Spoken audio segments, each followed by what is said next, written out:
Assalamualaikum warahmatullahi wabarakatuh. Perkenalkan, nama saya Anissa Tonasana, CGP Angkatan 10 Kabupaten Tegal. Kali ini saya akan memaparkan mengenai koneksi antar materi modul 1.4 tentang budaya positif. Simpulan mengenai peran saya dalam menciptakan budaya positif di sekolah. Sebagai seorang guru, alangkah baiknya kita mempunyai kemampuan untuk mewujudkan budaya positif di sekolah dengan cara mewujudkan disiplin positif, memotivasi perilaku manusia berkaitan dengan hukuman dan penghargaan, kemudian ada posisi kontrol seorang guru, pembuatan keyakinan kelas, dan penerapan seketika restitusi dalam menyelesaikan masalah. Disiplin positif merupakan cara penerapan disiplin yang mengajarkan anak bertanggung jawab dan menumbuhkan kesadaran diri berdasarkan nilai-nilai kebajikan. Kemudian lebih ke arah disiplin yang dapat mengontrol diri dalam melakukan segala tindakan, dapat membuat murid memahami dan menyadari berdasarkan motivasi internal, bukan akibat paksaan, ujian, atau hukuman.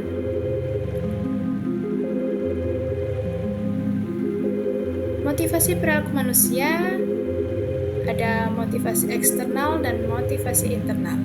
Untuk motivasi eksternal meliputi untuk menghindari ketidaknyamanan hukuman, kemudian untuk mendapatkan penghargaan imbalan dari orang lain, sedangkan motivasi internal untuk menjadi orang yang mereka inginkan dan menghargai diri sendiri dengan nilai-nilai yang mereka percaya. Hindari hukuman dan pemberian penghargaan berlebihan agar meminimalisir motivasi eksternal dalam diri murid.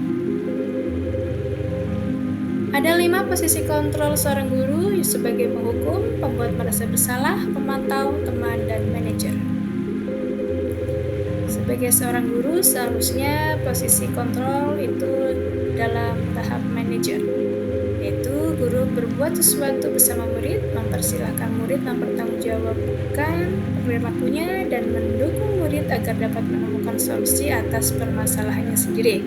Posisi manajer mengacu pada restitusi yang dapat menjadikan murid sebagai manajer bagi dirinya sendiri sehingga tercipta identitas positif atau berhasil pada diri murid.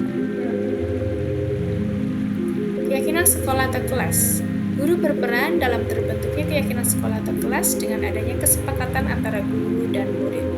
Kemudian untuk keyakinan sekolah atau kelas berupa pernyataan universal yang mudah diingat, dipahami, dan harus diterapkan dalam lingkungan sekolah.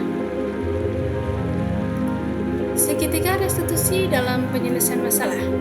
Guru berperan sebagai manajer dalam segitiga restitusi dalam penyelesaian masalah melalui 3 tahapan, yaitu menstabilkan identitas, validasi tindakan yang salah, dan menanyakan keyakinan. Dari hal itu akan menghasilkan murid yang mandiri dan bertanggung jawab. Hubungan budaya positif dengan materi yang sebelumnya, yaitu mengenai filosofi Ki Hajar Dewantara, yaitu menjalankan budaya positif di sekolah akan mempermudah dalam tercapainya tujuan pendidikan nasional dengan KHD, yaitu pendidikan yang berpihak pada murid, menuntun tumbuhnya kekuatan kodrat yang ada pada murid. Mengenai nilai dan peran guru penggerak, budaya positif dapat terwujud jika seorang guru memiliki 5 nilai guru penggerak, yaitu berpihak pada murid, mandiri, reflektif, kolaboratif, dan inovatif. Budaya positif dapat terwujud dengan mendorong kolaborasi antara semua warga sekolah dengan adanya keyakinan sekolah yang harus disepakati dan dijalankan bersama. Yang ketiga, hubungan budaya positif dengan visi guru penggerak. Salah satu perubahan yang diinginkan sesuai dengan visi guru penggerak adalah terbentuknya budaya positif agar diperoleh sekolah yang nyaman, aman, dan berpihak pada murid. Untuk mewujudkan visi guru penggerak tersebut dengan membuat prakarsa perubahan sesuai dengan filosofi KHD dan profil pelajar Pancasila dengan melalui tahapan bagja. Dari tahapan bagja tersebut akan memunculkan budaya positif. Refleksi yang pertama, sejauh mana pemahaman Anda tentang konsep-konsep inti yang telah Anda pelajari di modul ini, yaitu disiplin positif, teori kontrol, teori motivasi, hukuman, dan penghargaan, posisi kontrol guru, kebutuhan dasar manusia, keyakinan kelas, dan segitiga restitusi. Adakah hal-hal yang menarik untuk Anda dan di luar dugaan? Hasil refleksi saya, Saya sudah memahami tentang konsep-konsep inti dalam modul budaya positif yang berkaitan dengan disiplin positif, teori kontrol, teori motivasi, hukuman dan penghargaan, posisi kontrol guru, kebutuhan dasar manusia, dan dunia berkualitas, berkeyakinan kelas, dan segitiga restitusi. Seluruh konsep tersebut harus disapi dalam diri dan diwujudkan dalam tindakan dan dibagikan kepada rekan pendidik di sekolah. Hal yang menarik bagi saya dan di luar dugaan adalah saat saya mempelajari motivasi perilaku manusia berupa penghargaan. Ternyata penghargaan dapat berdampak kurang baik bagi murid, diantaranya merusak hubungan, mengurangi ketepatan, menurunkan kualitas, mematikan kreativitas, dan bersikap menghukum. Untuk refleksi yang kedua, perubahan yang terjadi adalah saya menyadari posisi kontrol yang bisa saya lakukan sebagai pemantau dan penghukum. Seharusnya sebagai manajer yang dapat menangani masalah dengan segitiga restitusi. Berikut refleksi yang ketiga. Saya menangani murid yang bertengkar dengan temannya karena diejek dan diolok-olok, dan murid yang terlambat ke sekolah dengan menggunakan langkah-langkah pada segitiga restitusi, yaitu menstabilkan keadaan, validasi tindakan yang salah, dan menanyakan keyakinan. Berikut refleksi yang keempat. Perasaan saya ketika mengalami hal tersebut yaitu merasa lebih tertantang untuk mengimplementasikan posisi guru sebagai manajer dan menerapkan segitiga restitusi. Saya juga merasa termotivasi untuk terus memperbaiki diri sesuai dengan nilai-nilai budaya positif di sekolah. Saya juga merasa mampu mengontrol emosi dan amanah terhadap tindakan yang dilakukan murid. Refleksi yang kelima. Hal yang sudah baik menurut saya adalah munculnya motivasi internal dalam diri murid untuk melaksanakan budaya positif di sekolah. Hal yang perlu diperbaiki adalah posisi kontrol seorang guru dalam menangani masalah cenderung sebagai penghukum dan membuat mereka merasa bersalah menuju posisi seorang manajer.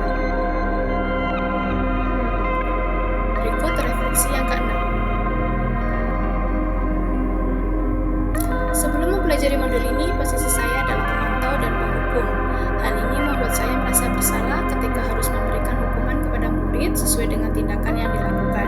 Setelah mempelajari modul ini, saya berusaha menjadikan posisi saya sebagai manajer dengan menerapkan segitiga restitusi dan membangun komunikasi yang baik dengan murid. Saya merasa bangga dengan murid saya yang menunjukkan rasa tanggung jawab dan mandiri. Berikut refleksi yang ketujuh. Pernah, namun pada satu tahapan saja, yaitu pada tahap menstabilkan identitas, dengan memberi pernyataan bahwa setiap manusia pasti pernah melakukan kesalahan dan tidak ada manusia yang sempurna. Refleksi yang kedelapan. Hal-hal yang penting dipelajari dalam proses menciptakan budaya positif adalah melakukan kolaborasi semua warga sekolah maupun stakeholder yang ada di kelas maupun di sekolah, serta sarana dan prasarana sekolah yang mendukung. Kolaborasi ini akan dapat membangun budaya positif di sekolah. Kemudian kolaborasi antara sekolah dan wali murid juga penting agar budaya positif ini tidak dilakukan hanya di sekolah saja, namun juga di rumah, sehingga menjadi suatu karakter yang melekat baik, itu berada saat di rumah, di sekolah maupun di lingkungan masyarakat. Demikian pemaparan dari saya mengenai koneksi antara materi modul 1.4 budaya positif. Terima kasih.